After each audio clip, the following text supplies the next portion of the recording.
Kaum muslimin jamaah Jumat rahimakumullah. Di dalam Al-Qur'an Allah Subhanahu wa taala berfirman, A'udzu billahi minasyaitonir rajim. Duribat 'alaihimudz dzillatu illa bihablin minallah wa hablin minan nas. Yang artinya kalian akan diliputi oleh rasa kegundahan. Kalian akan dalam keadaan hina.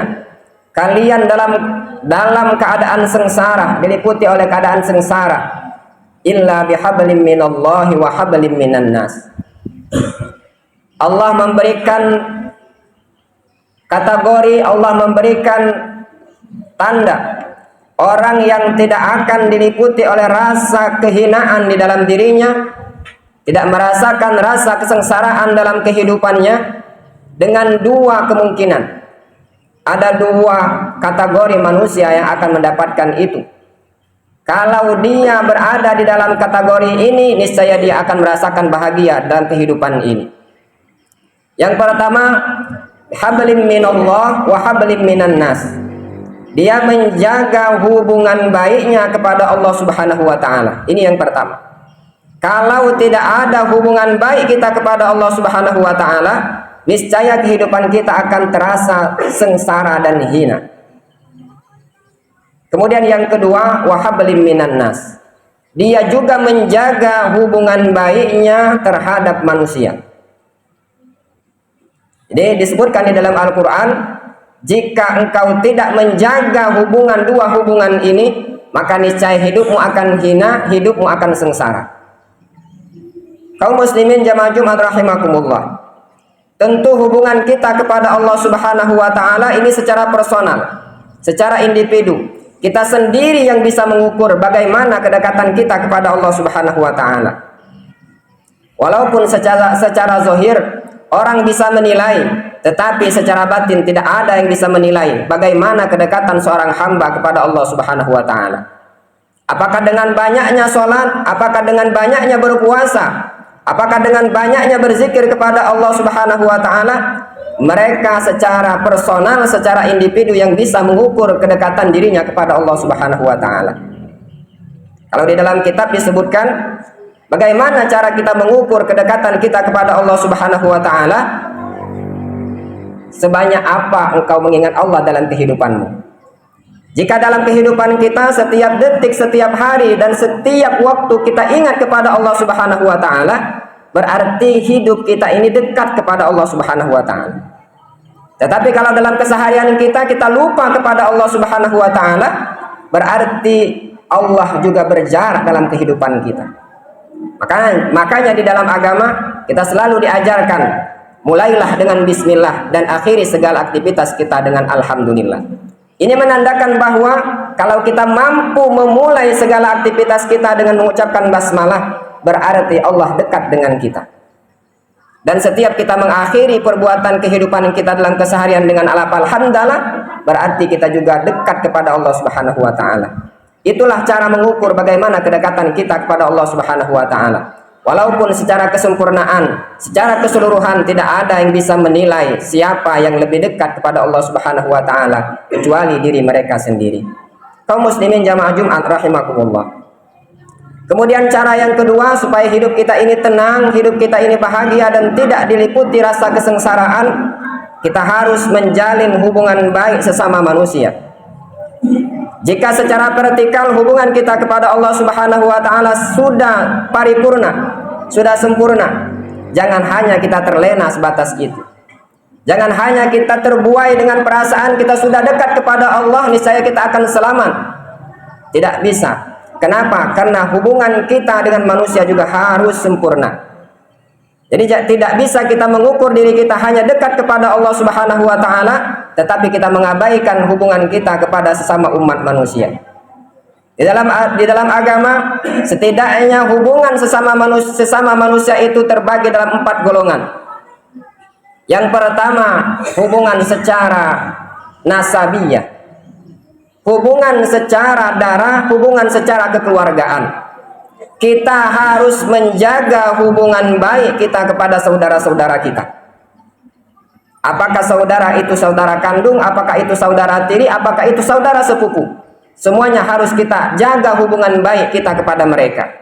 Ini secara lingkup yang kecil. Kita harus menjaga hubungan baik kita kepada saudara kita secara nasabiyah, yakni secara garis keturunan.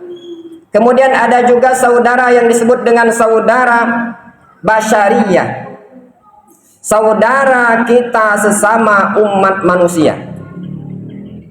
Ini lingkupnya lebih luas yang tentunya ini harus kita jaga. Jangan sampai kita di antara umat manusia saling bertentangan, saling bermusuhan, saling mencaci maki. Jika kita ingin hidup kita tenang dan damai dalam menjalani kehidupan ini. Kemudian ada juga saudara yang disebut dengan saudara al-ikhwa al-wataniyah, saudara kita sesama umat yang satu negara. Siapapun yang tinggal di negara ini, siapapun yang tinggal di lingkungan kita ini, apapun agamanya, latar belakangnya dari mana, dia aslinya dari mana, itu adalah saudara kita. Maka kita harus memperlakukan mereka dengan baik sebagaimana kita memperlakukan diri kita dengan baik. Dan saudara yang keempat disebutkan di dalam agama, yakni ikhwah islamiyah, saudara kita sesama umat Islam.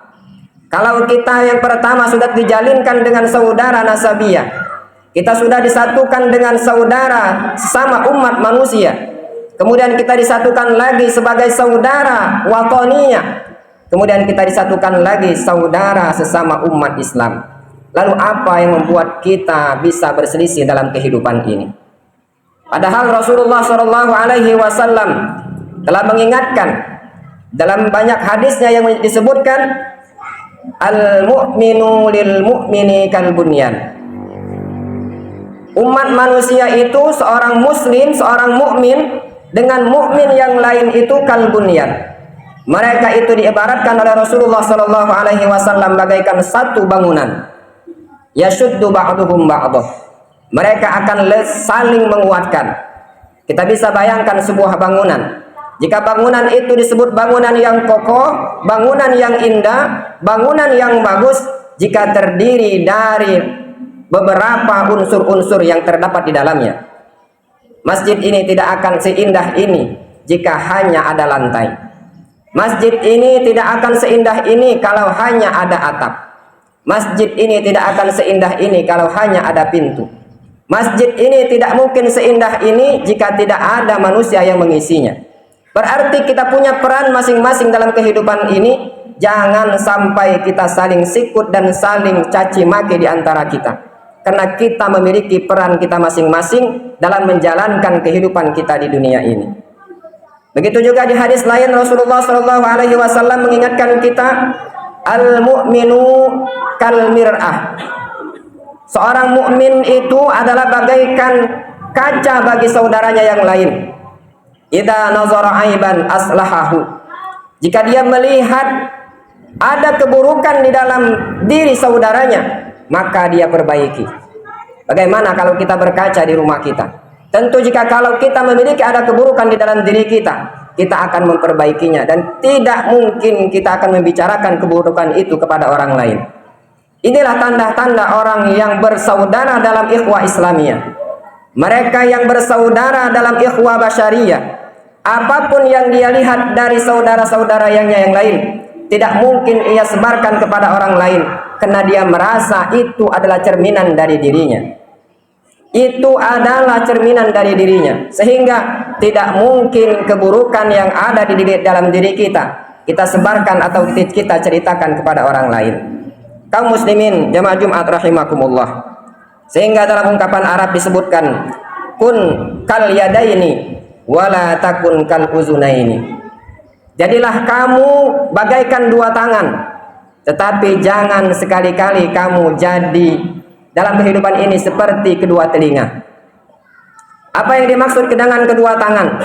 Tentu kalau kita lihat dalam kehidupan sehari-hari, tangan kita ini selalu menjadi pembantu pada tangannya yang lain. Kalau tangan kanan tugasnya adalah untuk melakukan kebaikan-kebaikan. Banyak yang bisa dilakukan oleh tangan kanan kita. seperti makan, minum, berjabat tangan, menulis, dan mungkin menunjukkan sesuatu kepada sesuatu kebaikan. Tetapi tangan kiri tidak pernah protes, walaupun dia diperlakukan untuk melakukan perbuatan-perbuatan yang buruk ataupun yang jelek, seperti membersihkan kotoran. Begitu juga dalam hal yang lain, pada saat berjalan, tangan kanan mengayunkan ke maju dan tangan kiri dia berlari ke belakang. Dia tidak pernah selalu protes dan dia selalu berjalan beriringan. Ini yang disebutkan dengan kedua tangan. Bahkan bila kedua tangan sedang beristirahat, keduanya mendekap, maka kehangatan akan kita rasakan.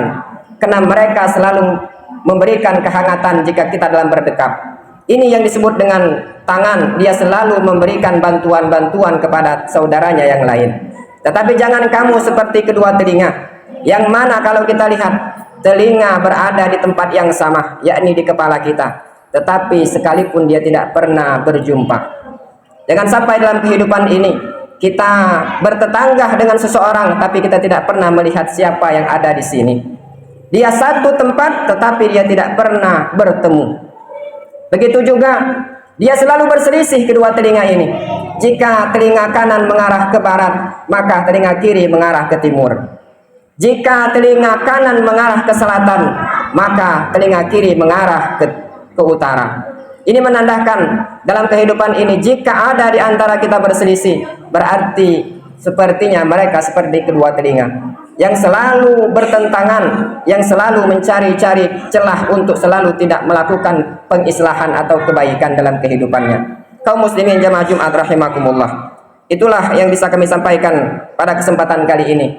Mudah-mudahan kita selalu diberikan kekuatan oleh Allah Subhanahu wa taala dalam menjalani kehidupan. Apalagi dalam komplek ini ada jalan baru, ada fasilitas yang kita dapatkan, pasum, ada juga masjid. Mari kita jaga sama-sama. Ini adalah milik kita bersama. Ini merupakan kita tunjukkan bahwa ikhwah wataniyah, ikhwah basyariyah, ikhwah islamiyah kita terjaga di dalam komplek ini, sehingga kita akan merasakan yang disebutkan di dalam ayat yang pertama tadi. Kita tidak akan merasakan kehinaan dalam hidup ini, kita tidak akan merasakan kesengsaraan dalam hidup ini, sehingga yang bisa kita rasakan adalah kedamaian, ketentraman, kesejukan, dan sehingga kita akan mendapatkan kesuksesan dalam menjalani kehidupan ini. Amin amin ya rabbal alamin.